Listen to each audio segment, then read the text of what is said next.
to do. And those persons who are not desirous of building something new here or abroad should be, how can I say this nicely? Kept outside until they come to the conclusion. How they arrive at the conclusion? If you need to suffer some more, you need to be ridiculed. But in here, you can't. This is what we're about. That's number one. So, with that being said, some of the things that maybe folk can use in terms of the model, not just the symbols, our own language or acronyms, but even as our children come up, and I agree 1,000% with my sister said, you know, even if you feel like you have to put your children in the public school, there are many situations where people feel like, you know, we have to do that. You can do a better job at home.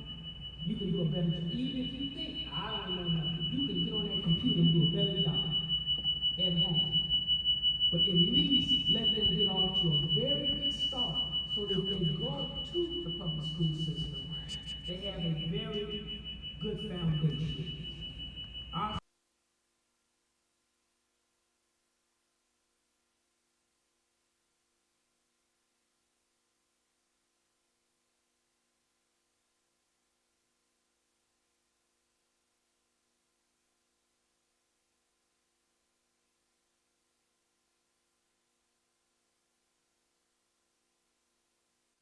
And all you have to do is study the children who become adults who come up out of that and see what is produced in that school system. That's the proof. That's a university. So there has to be an educational component that we are 1,000% in control. Notwithstanding that our people that are suffering, our children that are suffering, we should help them. We should give them the tools that they need. We should be able to go down to the school, help intervene, get on the list, as my sister said. Do all of that, but don't let that be the end goal. The end goal is how do we completely separate from this? We have a manhood training component. We have a womanhood training component. There has to be something for us that at some point men must deal with men separate and apart. Women must deal with women separate and apart, that we can come back together and work together, but there's some things that men need to deal with men in, and you just can't deal with a man a certain kind of way in his woman is present. It's not going to work.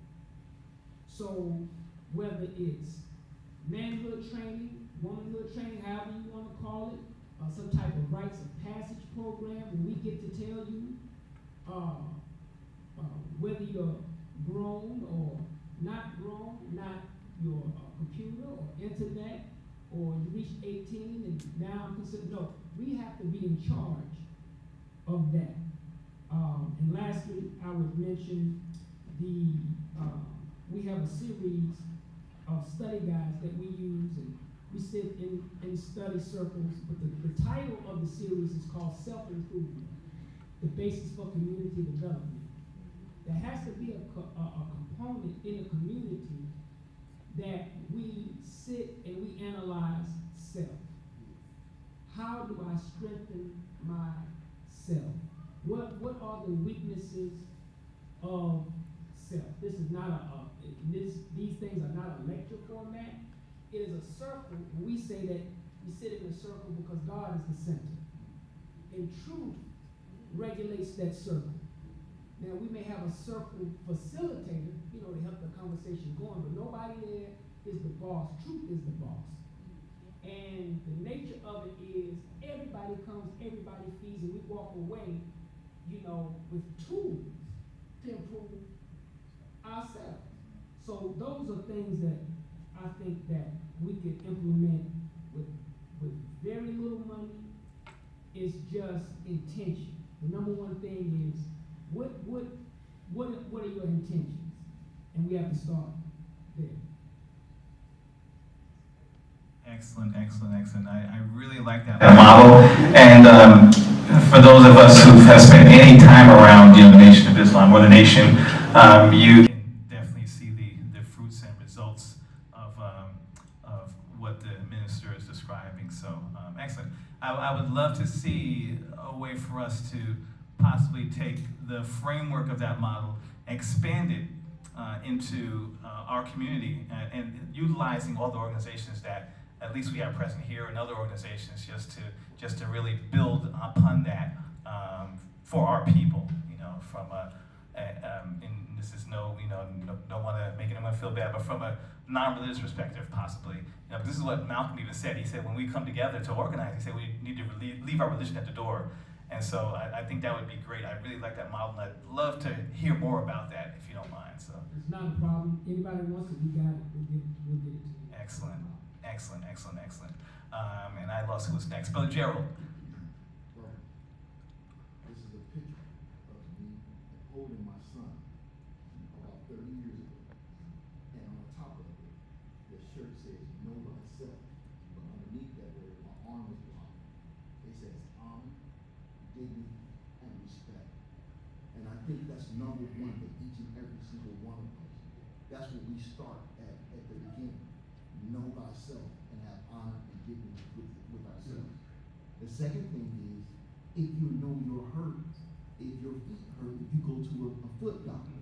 If you know you can't see, you go into the eye doctor.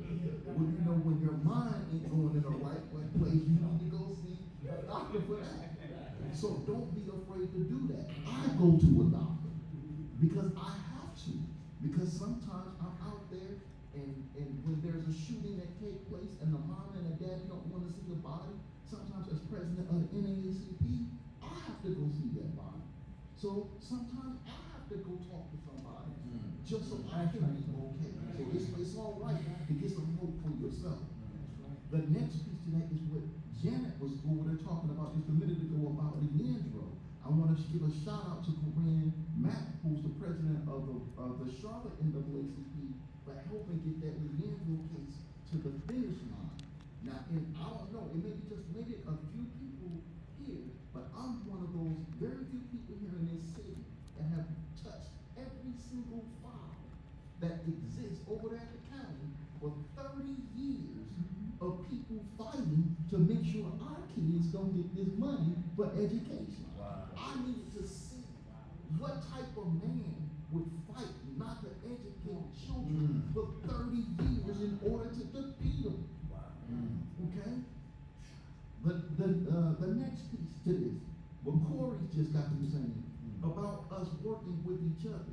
Kevin know he can call over at the NAACP and say, hey, Brother Gerald, we got a breeding program that's going over at Shaw University. Some of the kids need something to eat for lunch. Brother Gerald, can the NAACP help fund, take care of the lunches? I put it there on the table. Did they say, all those in favor say, damn, next thing you know, the check is cut. We gotta support each other. Absolutely right about that. Dr. West is my deacon at my church. Sometimes I got to pick up the phone. And I have to say, Dr. West, preach. You have to get that wisdom that we need inside the community. Again, going back to the minister. Minister Faircon said something, and I went to go see him when I was in high school, and I shared it at the last event.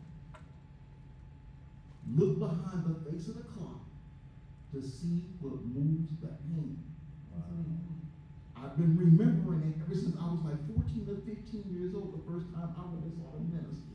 And I have not lost that. Every day when we wake up and we're fighting these systems, you have to be in that mental reality space. That's the only way we are going to win.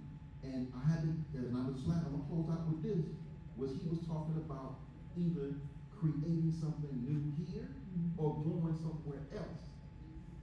Somebody was talking about how they just missed the black community and how they wanted the black community to come back.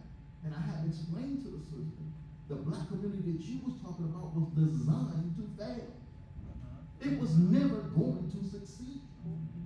Our generation's task is to create that new community.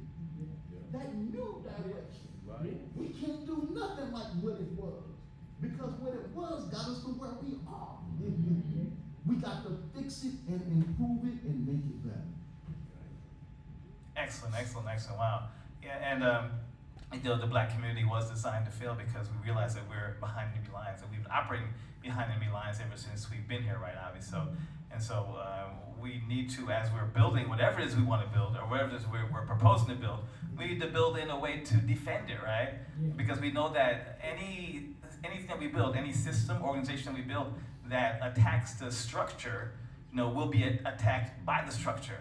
And so we have to build in a way to defend whatever it is that we're putting together. So really, really good. Because they got a system, we got 3 shifts. It got a morning shift, it got an afternoon shift, and it got an evening shift. It's always functioning, 24 hours a day, 7 days a week. We work one shift, we go home, we take a sleep, go to sleep. We can't do that, y'all. We gotta develop 3 shifts too. And that's the purpose of this whole gathering. I hope everyone sees what I'm seeing. I mean, I don't know. I mean, I feel really excited about this. This is our 2nd summit. The next one that we'll do in February will focus on education. But I really like what I'm seeing. We're building something. And to kind of echo what the minister was saying, I believe now we're in the embryonic stages of what we're building. And but it's all coming together. It is all coming together. And that's what I really like. Baba Solutions. Man, y'all saying stuff again, man. My brain is, listen, all right, let me make this succinct. 2 things. Whether we stay here or go, I just want to make the point that if you're going to go to the motherland, go with a right mind.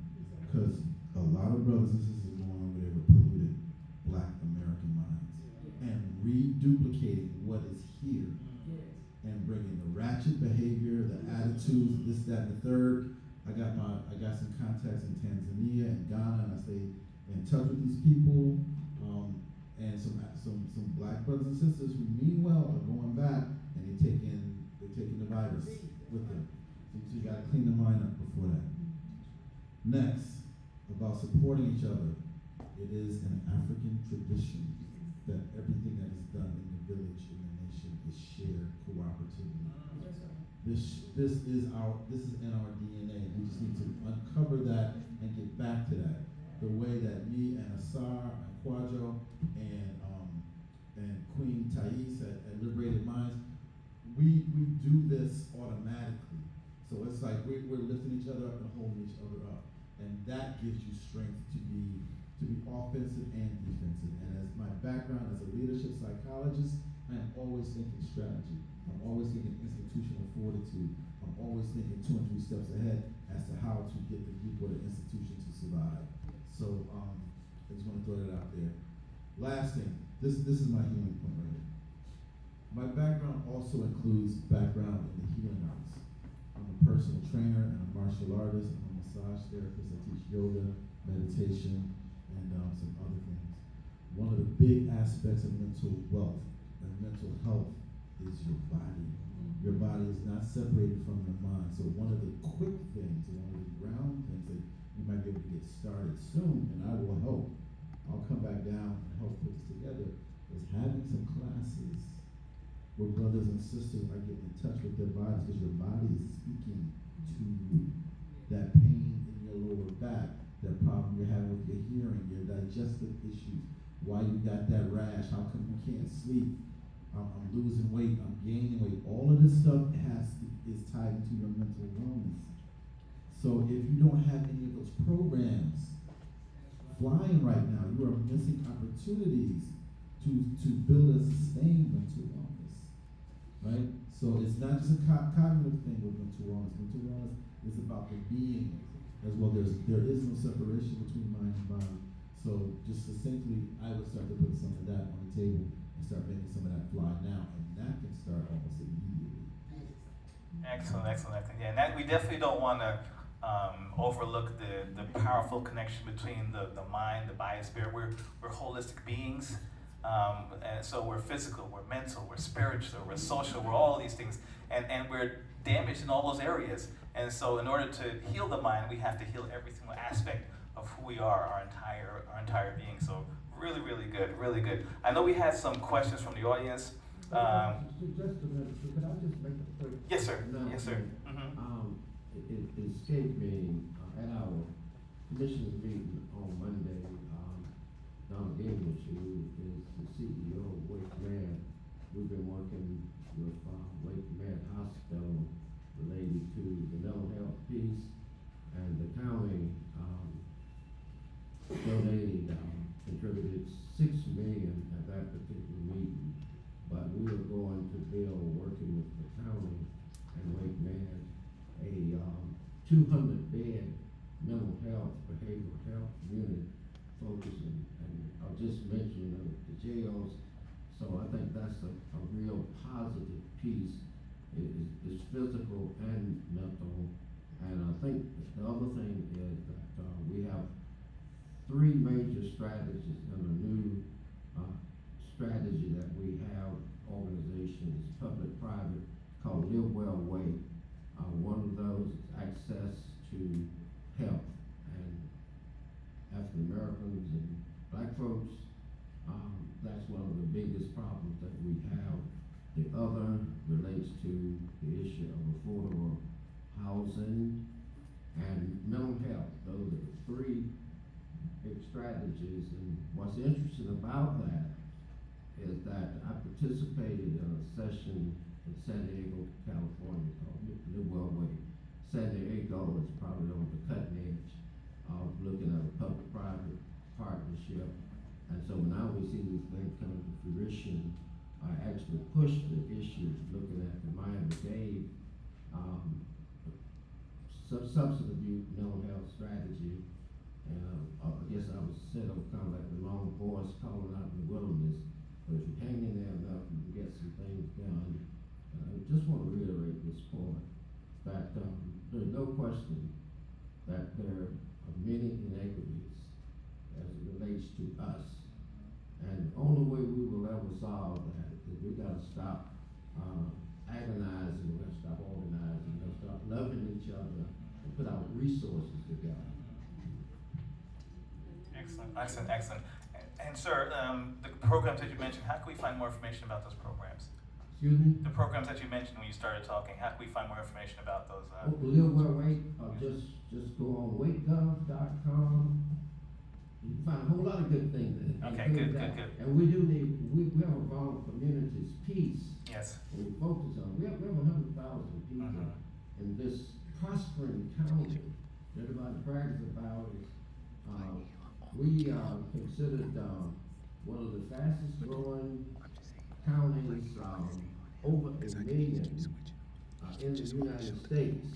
And we got all kinds of big companies coming in from Apple, Amazon, just standing in line. But we got all these poor people, they got nowhere to lay their head. Thank you, sir. Thank you, sir. And so a lot of really good points you made in terms of, working together, loving each other. So that's really important. And even loving ourselves, that's also important as well. And so we're now up to our question from the audience part. And I say this in all love to each and every one of you. A question is about 2 minutes, right? Or less, yeah, 2 minutes or less, yeah. Anything longer than that, you're making probably you're promoting something. Anything longer than that, you're trying to be a keynote again. So I see a hand way in the back, and I was going to ask if you do have questions, please, if you can make your way up to the front if possible, or I guess I'll get some exercise and have to move around a lot. But I will. Okay, I see somebody pointing in 2 different directions. Oh, a question here and a question there. So I'm going to be really losing some weight here today. So we'll come back here first. And keep in mind that 1 to 2 minutes or less is actually a question. Anything longer than that is, but we appreciate you. Thank you. Good afternoon, everyone. I just had a question based on all of the amazing resources that you all are providing off the cuff or on your notes, that the organizers possibly just collect that in some sort of list and provide that for all of the people who registered as well as attended. And then that way, we heard the information, we've heard it, we've interactive with it, and then we'll have a visual to go with it so we can share it with other organizations. So if we could just get a great list of all of the resources that you all provided, that would be a great way to help other people who weren't here access all of the information that you all have shared. So I said, could we, so that made it a question. Yes. All right. That's a great idea. Excellent. I was And I, thinking something like that. yeah, I think we mentioned that last time, and when you do have TooMuchTV, I spent a lot of time on their website after the last event and got a lot of really good information. I was able to relive that entire experience we had last time. And so we're thankful for an organization like them. Sir. I'm probably loud enough already, but what I have is not a question, but a comment on the, Mr. Branch had mentioned about childhood experiences having a lot to do with our mental health and things that our communities are facing. And Mr. West mentioned the ACEs, adverse childhood experiences. And it's odd because Kevin and I talked about that when Kevin reached out to me talking about doing a workshop. And I was torn between what to do a workshop on the ACEs study or a workshop on post-pandemic mental health and substance use. But I encourage all of you all, if you get a chance, to look into the ACEs study. It was done by a Black doctor about all the environmental factors that happen to us coming up as children, and the adverse childhood experiences that we experience. And it's a film, a documentary, and it's called Resilience. So if you get a chance, find and get the view, Resilience, and that's a documentary about the ACEs study. And it explained to me, when I saw it, it explained a lot about what happened to me, what's happening to our community, and being able to understand and give us an idea how we can start changing some of those things, such as youth programs, like Mr. Bob is running. And that's all. I just had a comment. Thank you. Excellent, excellent. Thank you, sir. And there are a lot of really good resources out there, good documentaries, so we appreciate the information that this brother has shared with us. Yes, sir. Yes, sir. I have a question for, well, I don't have a question. That's something I want to address to Mr. Gibbons. I love your energy and enthusiasm for the NAACP. I love the direction that it's going in, but I want you to always remember that economic justice can best be won by free men through free enterprise, and the direction and the sound that you trying to portray is good, it's solid. Direction is good, so all you gotta do is compound it, and I'm gonna be with you. You know, I want to thank you for that comment. Excellent. Just recently, I got a phone call just recently from a lady who said, Mr. Gibbons, I don't want to die. And, you know, she was going to a hospital, she didn't feel that she was receiving the best services. And you and I, a few weeks ago, were at the grand opening for a new clinic over on New Bern Avenue, Galatians Health. So, you know, Dr. West, sometimes, you know, how you say, but you got to be at the right place and you have your antenna up so you be able to receive. And so, you know, if they said that when they sent that invitation for me to come to that, I received it, met the leadership team, and we went over there and got this lady the help that she needed. That's what it's about. We don't need leadership in our community that's performative. We need leadership in our community that's about action, it's about impact, it's about results. Excellent, excellent, excellent. I'm coming to you, sir. I have one question right here. So my name is Dr. Kashi Bazemore, and I'm wondering if there's a date for the February Education Summit. And I also want to let you all know that I have proposed a charter school for us, by us, here for Wake County. We have our second interview with the state tomorrow, and I'm claiming it. It is Heritage Collegiate Leadership Academy, and I'm Dr. Kashi Bazemore. If you have that date for February, I would love to get it on my calendar. Thank you. Brother Quadro, Yes, sir. that date is February the 18th. February 18th. And remember, the first one was education, so the third one, February 18th, is gonna be economics. Oh, economics, okay, I'm sorry, yep, so economics on February 18th. Okay, great, well, thank you, Dr., last name again, please? Bazemore, thank you.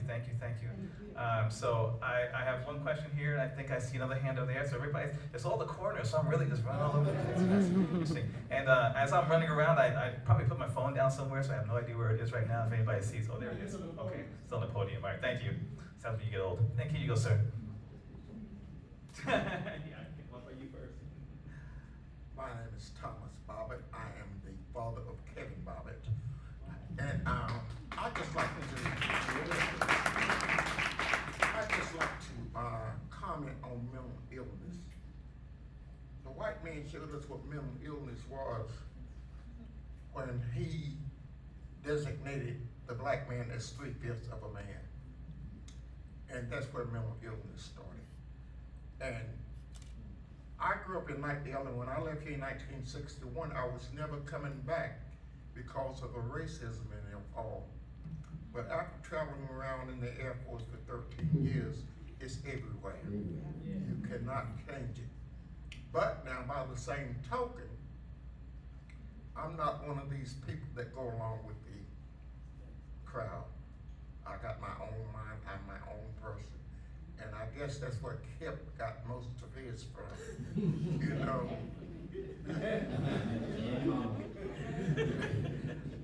You know, we can get along with other people, but we must let them know where we're coming from and who we are. Now, we spoke of the Leandro case. Does Leandro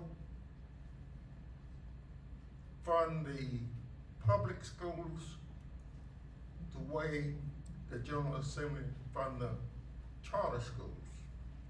We got to get rid of these Republicans, and if you all got Republicans in here, I'm not going to apologize for you, but you need to get the hell out of Raleigh. That's the way I feel. We got to get these. No, really, listen to me. They ban abortion, but they will not expand Medicare. How can a pregnant woman that doesn't have insurance get any kind of help without Medicare? You know, they do everything they can. They're talking about building a $70 million pickleball court. Do you play pickleball? We're talking about affordable housing.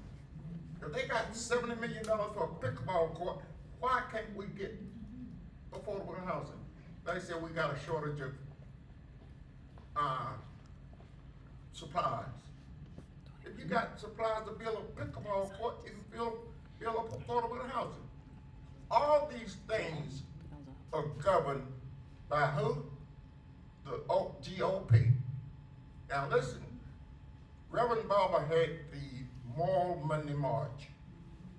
How many times did he get arrested? I think it was around 18 or 19. Donald Trump tried to overthrow the United States government, not no city government, and the SOB is still out there talking about running for president. I'm gonna run for president if they let him get on the ticket. And if he get a debate with me, I'm gonna slap him. Okay? Now, we have got to have a blueprint, and we got to have organization. Everybody can't be a leader. We got to have somebody at the top. I don't mind if a 24-year-old is up top. I think Dr. West might be the only person in here older than I am. But we need to start supporting each other and let each other be a leader if that's what we want to be. I'll sit in the back. I don't mind sitting in the back. And we need to go in these churches and let them know that you need to get rid of that bob up and stop begging for money. Now, the last thing I'm going to say, Kip, I know you don't want me to say this, but we need to pledge $20 a month to KCSSU to support his efforts. Thank you. I think in response to the question related to the school system, the short version is that the charter schools, they get the same funding that's allocated in the budget from Wake County. Wake County provides the construction money for all of the school systems in North Carolina, and but they have to provide their own building, but they do get the same allocated money that the kids in public schools. Thank you, sir. Thank you, sir. One in the back too? Okay. Oh, wow. So, why these guys do this to me? I'm sure the next will be over here somewhere, right? Here you go. Thank you. Hi. This is my favorite quote. I'm a quote person and I'm a visionary. You never change things by fighting the existing reality. To change something, create a new model, making the current model obsolete. And that's by Buckminster Fuller. And I want to ask the leaders that are up here, what does the new model look like? As a vision, if you had all the power that you needed to change the world, to change the situation, tell me what that looks like. I would like to hear your version. You know, the first time I ever saw the sun in Africa, I was in the middle of the desert. I served in the United States Air Force for 20 years. And seeing the sun there, it just, watching it rise and set in Africa for the first time, it just meant so much to me. But while I was there in the middle of the desert, there was nothing there. There was just sand, and there were just suddenly you start seeing the C-130 aircraft come in, and off of the C-130s you saw forklifts come out. Then you start seeing Connex boxes come off the airplanes, where it was just big walls of Connex boxes. Then we went inside the boxes, and the tall people did the stuff up high, the short people did the stuff down low. And before you knew it, in the middle of nowhere, we had every single thing we needed to survive. As president of the NAACP, I want to see everything we need to survive in our community. My grandmother shouldn't have to feel like she have to drive from out of her neighborhood to go to another neighborhood to get the best fruit, or to get the best meat, or to get the best deal or best prices. We need to have what we need in our neighborhood. So as my vision, as a leader it is, put what we need in our communities so we can be well and survive. Excellent, excellent. Same question for everyone else. It's a powerful question. I'd like to respond to that. I've just been in the process with the Black Associations of County Commissioners and led an initiative here in Wake County to come up with a new vision and mission statement. And we have 110 Black elected officials out of about 700 and some county commissioners from across the state. There are disparities there, but the vision is that every single African American in North Carolina would have equal opportunity for upward mobility. Our mission focuses on the disparities and trying to bridge that gap. A lot of people would think, because we are county commissioners and have tremendous influence, that we don't have the same internal problem. We are fighting every day, trying to get equal opportunity for Black folks across the state, and it's very, very hard. I was just a voting delegate for the legislative goals. We're sending those to General Assembly. Mr. Bobby said, made a very strong statement that you know who's in charge down there. Excellent, excellent. Just if we can briefly, I'd like everyone to kind of just address that question. Just very briefly, what your vision is. If you had all the resources in the world to be able to create what your vision, what is it? Just essentially. So I'll be real brief. It's when you have things like Gary and Morgan, Madam Justine Walker, the things that our Black people have invented being used and managed and directed by us. So we built this country. It's just we got to walk into it. Excellent. Next. My vision is simple, and you've already heard it. It's really about awakening the minds and putting into place those metaphysical, liberative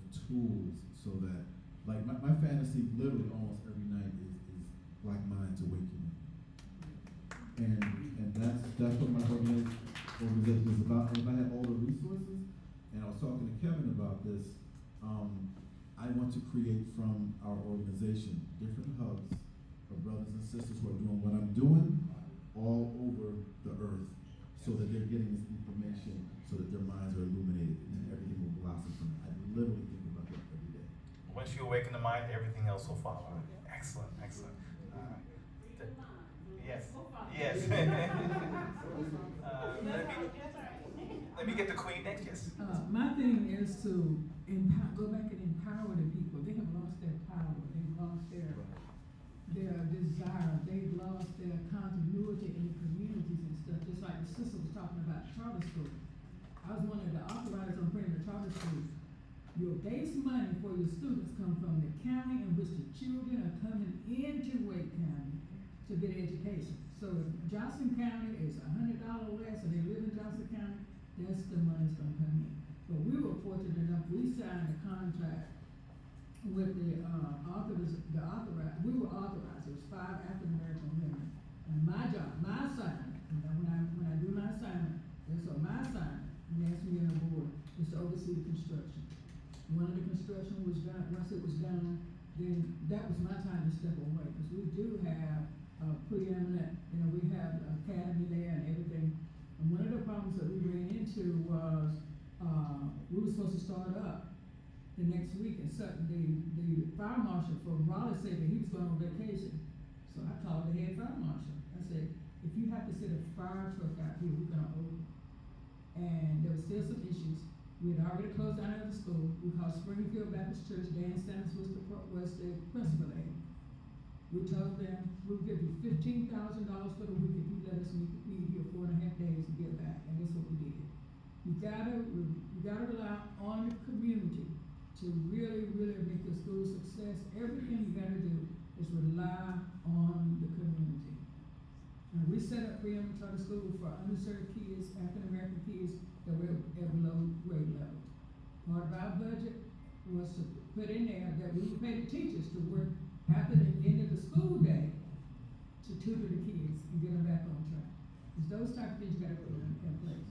And then when you're talking about housing, we don't have enough housing here. The latest thing what they're doing with they're gonna do with East College Park, and they, just like over here, they said it was gonna be a lot of affordable housing in there. The city of Raleigh have already approved their affordable housing plan out to 2025, and it does not take into consideration a lot of us being involved. While we're sitting back, 2025, we're just in 2022. So they've already done their affordable housing plan out to 2025. We gotta stop playing catch up and be involved immediately. Go to those meetings. I don't know why I get an agenda for every meeting, because I'm in a public information request. I live in Nightdale. But my job, my responsibility for those that do not know, we have to get on the wall for them and make sure that they're taken care of. Excellent, excellent. And go ahead, Brother Corey. Just briefly, because she spoke about that 2025 plan. That plan is implemented when we have developers that are ready to help build the affordable housing. So if you have a developer that's ready to build the affordable housing, then the plan is then implemented. It's a plan on paper, and it includes us when we are the developers doing the building. Excellent, excellent. So one thing I like about what the sister is saying, and I like how her research, because she's always, she points out how they're looking ahead, and I think that she's seeing their strategic moves, and we should be just as strategic, right? And I think that's really important. So excellent. So now we have a couple more people who are going to give us their kind of, if they had all the resources, do whatever they wanted to do with, answer. After that, we'll have 2 more questions, and then we will break for lunch. From lunch, we'll go into our breakout sessions, and then after our breakout sessions, we're coming back here to this room. And so, can I say one thing? Yes, ma'am. The reason I'm that way, when I was in the segregated school, there was a principal there, Mr. Pitiful. He said, it's better not to open your mouth and not know what you're doing than it is to make a fool out of yourself. He said, if you don't know what you're talking about and the subject, keep your mouth closed. And that's what they taught us in the segregated schools. Excellent. Wow. So we have, who's left? I think it was sister here. Yes. So if I had all the money and all the resources, the first thing I think I would attack is food and housing security. Because I really do believe that if people don't have their basics met, it is difficult for them to open their minds to be taught and to be able to do something differently. And then it would be around, physical health, having community health centers that people are able to go into and get their physical as well as their mental health needs addressed without having to go to other communities or having to deal with a health system that doesn't always see them for who they are. So those would probably be the first few things that I would do. Excellent, excellent. And I keep hearing the same thing over and over again. So we need these resources in our communities for ourselves. So that I really like how that sounds. I really like how that sounds. Excellent. The minister. Yes, we would, as we hear the nation, the nation is not the mosque. The mosque is in the nation. I believe brother leader right now, hey, brother Gerald, he's in the nation. He's in the nation. So resources, unlimited resources, we would not only continue to do the work we do, but empower those other groups and organizations that align with what we call in a broad stroke separation. Being separate, and if we have unlimited resources, why bother with these people? Because I'm responding to what you're saying. If I had unlimited resources, why even bother with this? Build an entirely new construct, which we have the capacity to do. So that the school system would be different, the healthcare system would be different, everything would be different. And to show you how, from experience, how these type of things, when people catch on to what is here, even abroad, and they want to help. After the Million Man March, the first call Minister Farrakhan got was from Brother Muammar Gaddafi, who was brutally murdered and assassinated. Don't lose sight of that. It's not about what you may feel politically. That man was murdered. Brutally murdered and assassinated. A man who had the experience and used the wealth of his nation to take Libya from being the poorest nation in Africa to be the richest nation in Africa and the wealthiest. In every measurable category, you got married, you got thousands of dollars, you got an apartment. If you wanted to be educated abroad, the government bankrolled your education. The man did wonders. But that was the first person they called, and he said, Brother Farrakhan, I'm going to put the wealth of Libya behind the program of the Nation of Islam in which you are trying to accomplish. We're going to start with $1 billion. We're going to start with $1 billion, and I'm going to add you in the nation to our annual budget. The State Department not only blocked that, but they blocked the a humanitarian prize that he received, the minister abroad, that had a $250,000, which is chump change, but it was his personal money blocked. So I'm showing you that as long as we're locked in to this, there are many people who would help us. But because we're so plugged in, you gotta go through this, you gotta go through that, you gotta go through this, you gotta go through that. So even when, let's say $1,000 comes to you, do you get $1,000? Or do you get $87? So, I mean, the people that actually gotta use the money, you get $87. Everybody else got their hands greased before it got to you. So to have unlimited resources, build an entirely new reality. We, bump all of this. That's what we need to do. Excellent. Yeah, and I think part of really good. I think part of our mind disease or mind sicknesses, if you will, is that many of us believe that we cannot exist without Eurasians. We can't exist. Many black people believe that we cannot survive without white people. That's the unfortunate reality. Go ahead. Yes, sir. I'm so sorry. But even when we were talking about the first time black folks had our own, and we kind of blew it. When you talk about the segregation aspect and how well we were doing, now, once America was opened up to us,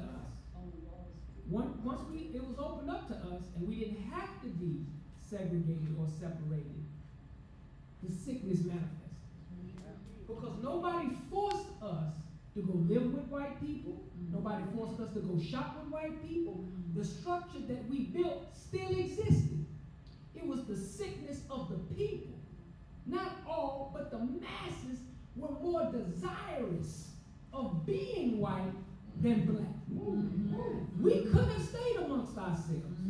We chose not to. So segregation benefited us in that it hid what we were, really thinking. But once that was removed, then we really got a chance to see, we super sick. So that's why the mental model, changing how we think is so important, and why we think it's imperative that we cannot take the sick along. You can't go. If you want to stay here and be with this, you stay. That's your choice. We done been down that road before. You stay. You stay with them and see if they accept you. We out of here. We out of here. Yes, sir. And we also need to understand that powerful. We also need to understand the historical aspect of this as well. Because we survived as a people, as African people, for millions of years without any Eurasian or any white involvement at all. And I always like to point to Sister Lance Browder's quote where she says, if the history of African people, of black people, were the book of 1,000 pages, slavery would begin on page 999. We have a long history of accomplishments as a people without any involvement from anybody else. And so that's what we need to get back to in my mind. So we're going to take 2 more questions and then we're going to break for lunch. So we have my sister here, and then we have the sister here, and then we're going to break for lunch. My name is Jamila Humphrey. I'm the president of the Economic Club of Africa. And my question is, and I know that you addressed it earlier, is that this is a myriad, of solution issue. So what would be one thing that you would tell us today that we could do concretely to begin to work on something for a month, the year, just one thing that we can do to move in that direction? Excellent. Yeah, so just go ahead, sir. I'll go first on this one because I'm technically clergy. The spiritual institutions is the problem and the solution. Churches sitting empty, it's no good. The sisters and brothers that are retired educators, the work that they're doing, it's excellent. But we have many institutions in terms of the church. We have many institutions that could readily open their doors. It's not about what kind of desks we have. This right here is the great equalizer. So you don't have to have too much to identify as an education center. So not only do we say, an after school program or whatever, be the school. Be the school. We have to really vet our people and see who's willing to just get the hell out of school. It don't mean don't support our sister's charter school. I'm not saying that, but I'm saying all the way untied, whatever, but a lot of our money is there. We'll figure out how to get the money later, but for right now, we out there school.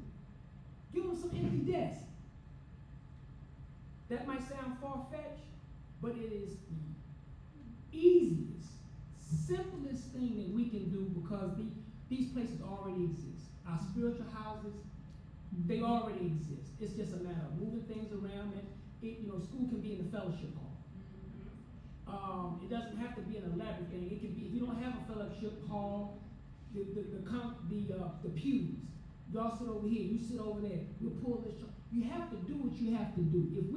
If we're really serious, that's the first place that I would say that we can make an effective strike and make it a difference, is using the spiritual houses, most of which, not all, but most, are not used except to get our message over, and then that's it. So that's an easy place to focus, direct.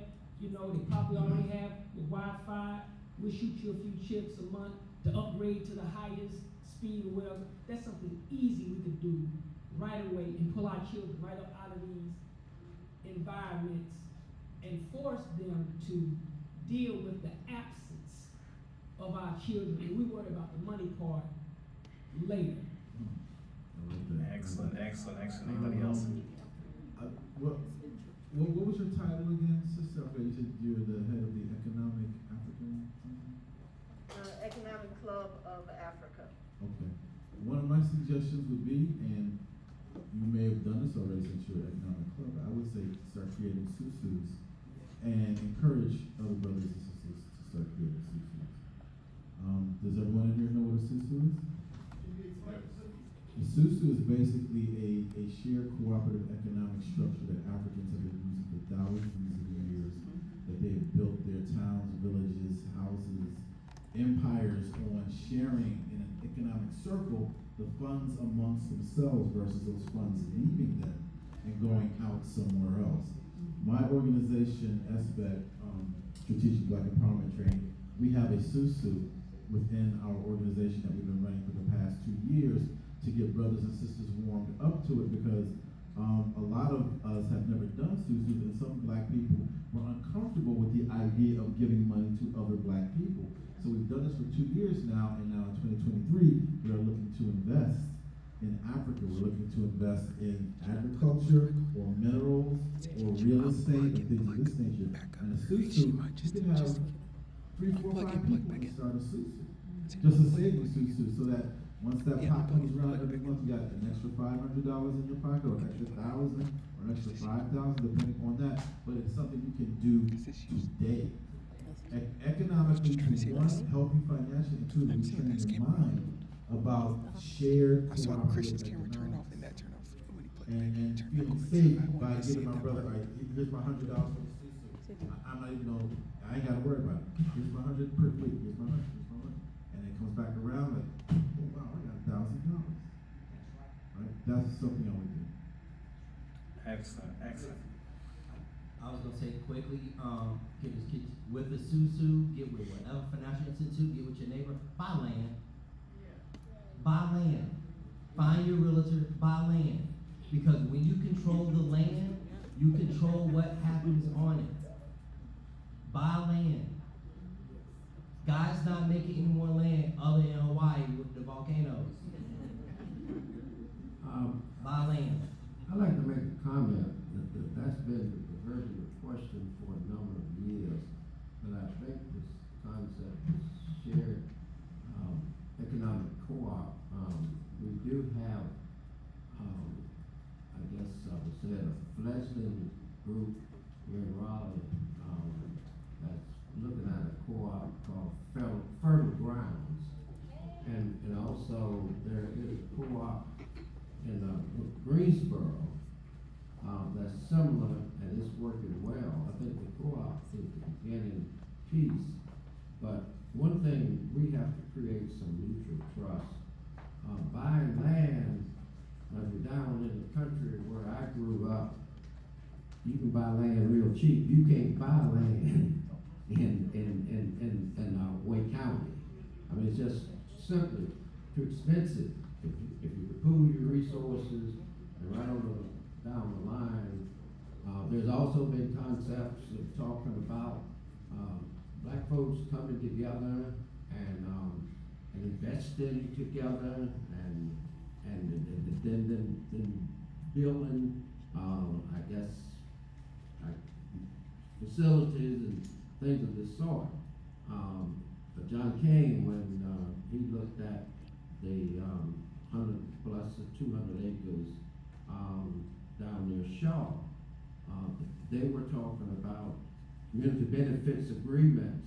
That fell apart because the benefits seemed to be going to others, and that process really is a process where that you have to buy land in underserved areas right on down the line.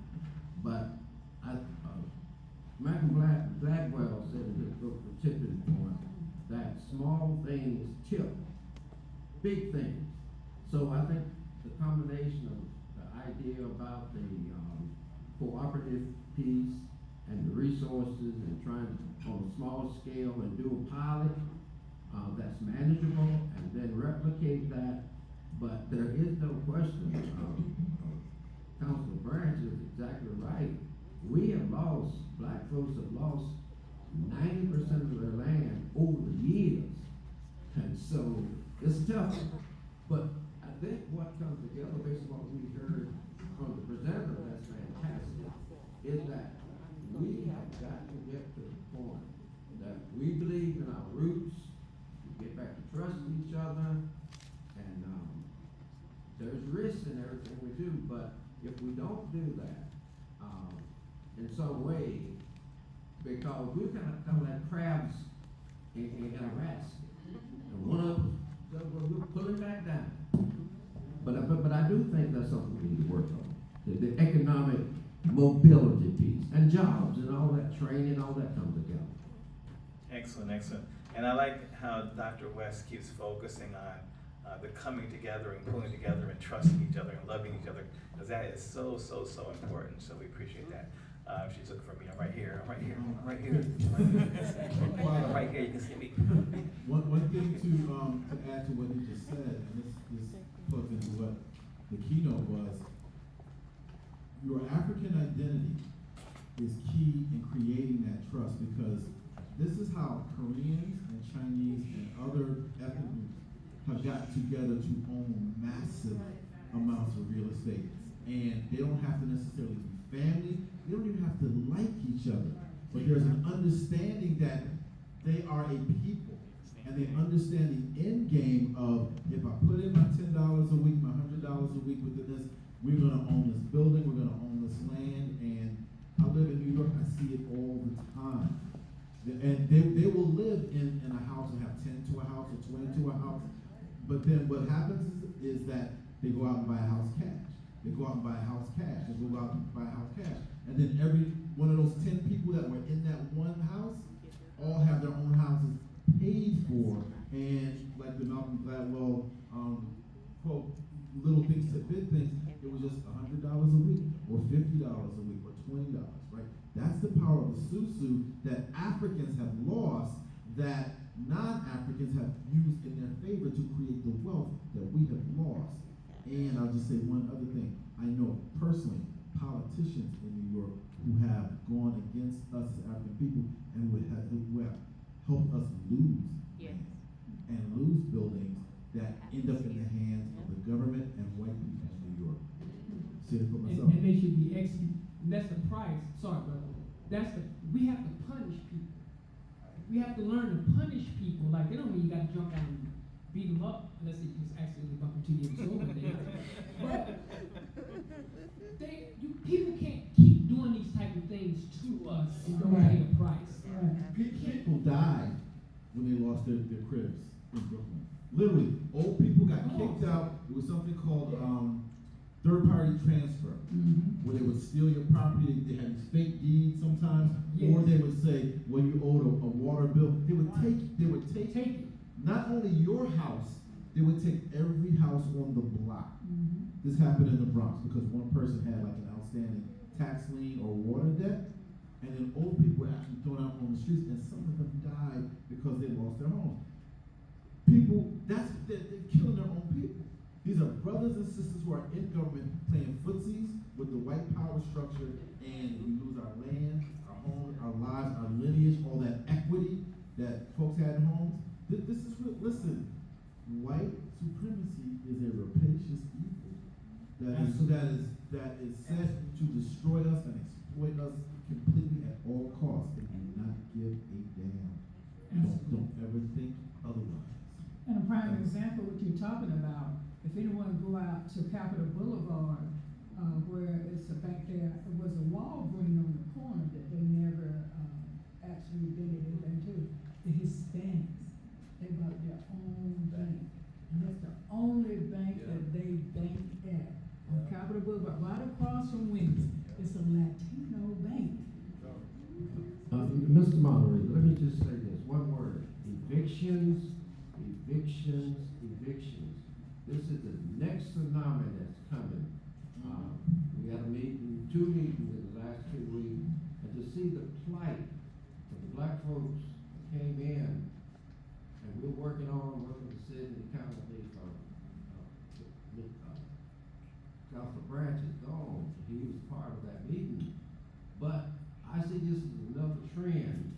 They got us down about as low as they can get us, but then they're gonna take a place, we won't have a place to lay our heads.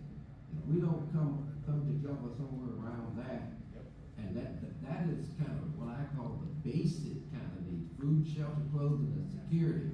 But let me tell you, we just established a civic court. It's a new court to help people who are underserved around down the line. But when you look at that eviction piece and the structure behind it, and how these landlords are exploiting people, it's predatory. It's everything in the world. We had a conversation about this morning when we were standing out there. It's our elected officials.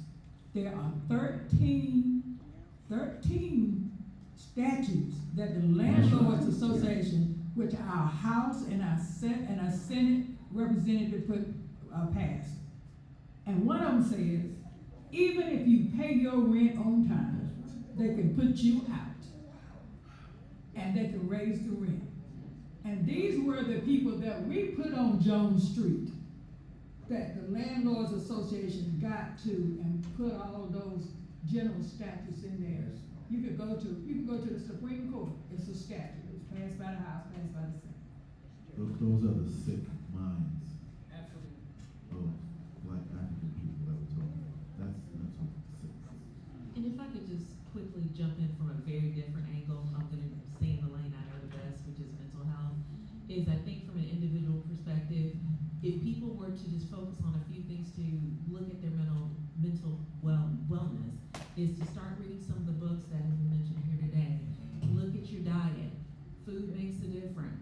Begin a mindful practice like yoga and meditation, and begin to do those things that can make you better mentally so that you can start to do some of these other things even better. Hello everybody, my name is Tanisha Thomas. I want to first thank our youth team who are currently filming right now. These are young people. Bring them out on a Saturday morning.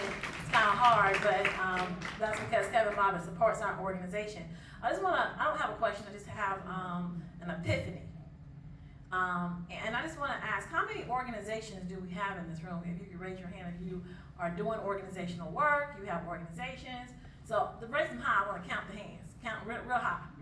We got 1, 2, 3, 4, 5, 6, 7, 8, 9, 10. That's 10 organizations in this room. And we've heard several times about collective power.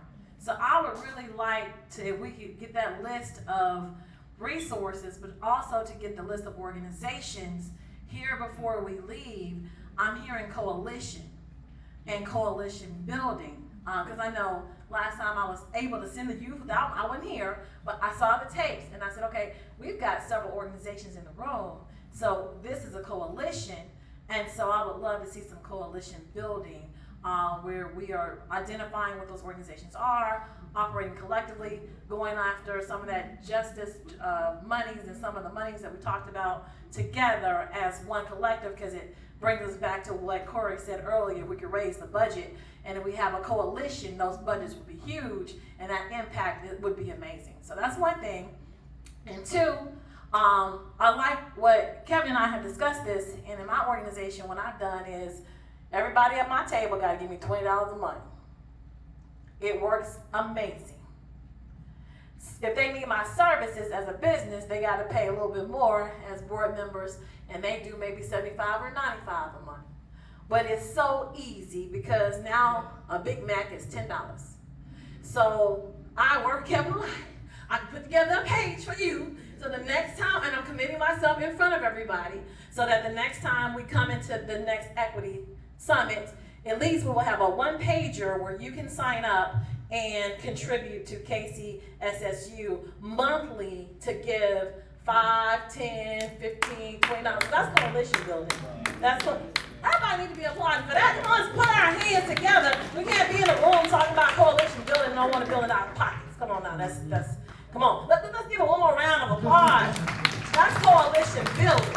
And hearing that, I'm also hearing because there's a literacy program, so there is space for children. So I'm also hearing space for adults, for mental, because I've heard you say that you have pockets of people. I hear chapters in the work that you're doing, and so I would love to see what the coalition will come up with and how we can actually spread each other's programs with that. So those are the two observations, epiphanies that I've had today, and 3 shameless plug. Okay, raise your hand, Cyber Bears. Woo, woo, woo! Okay, so how do we imagine the future? We're imagining a future where people don't control the grant money coming to our organization. People don't write grants for you and then disappear, and don't include a budget for operating the organization and who's going to run the organization. So Cyber Bears is an example of that. It kind of came about of a grant. We got grant money. We had Snyder Electric come in this year and pay our registration expenses. We have an opportunity for African American youth to be able to join our robotics club for free. Raise your hand if you have high school students and you know some. Raise your hand, raise your hand, raise your hand, raise your hand. Y'all don't know no kids? None. Okay, well tell people who have kids, Tuesday night at the Teen Center, we will be having an interest meeting on the robotics club. So this is an opportunity for us to participate in the Silicon Valley of the East. The kids will not have a registration cost this year, and we really want to make this available. Right now we have 0 people that know that we're having this meeting, so please spread the word for us. Thank you guys, and I've had an enlightening experience today. Nice. Give her a round of applause. We really appreciate the work that TooMuchTV is doing. I'm an IT guy by trade and profession. I'm a software engineer, so I definitely want to know more about that robotics programs you're mentioning. I have some resources, some people that I could tap into. So really, really excellent, excellent, excellent. So we're going to break for lunch now. After, I see somebody likes that a lot. She's like, I'm really hungry. So after lunch, then we're going to go into our breakout sessions. There'll be a program in here by Ms. Janora Jones. She'll be talking about mental health matters, improving mental wellness in our community. There'll be another program in the room over here, and I believe that'll be Ms. Regina Tucker with an economic workshop talking about financial empowerment. And then another one with Mr. Elliot Palmer from the recovery communities of North Carolina, talking about mental health and substance abuse issues following the pandemic. What do we do now? So at this time, we're going to thank our panelists. Let's give our panelists a big round of applause. Big round of applause. Yeah. And I'm born in Harlem Hospital too, so I know when it's time to eat. So now let's go eat. Thank you, everyone. From a time perspective, I'm sorry. Lunch will be about a half hour or so, and so well, actually, no, it's 1:38. So maybe lunch will be about 20 minutes. So by 2 p.m., we want you to start making your way to the breakout rooms. By 2 p.m., we want you to start making your way to the breakout rooms. Thanks, everyone.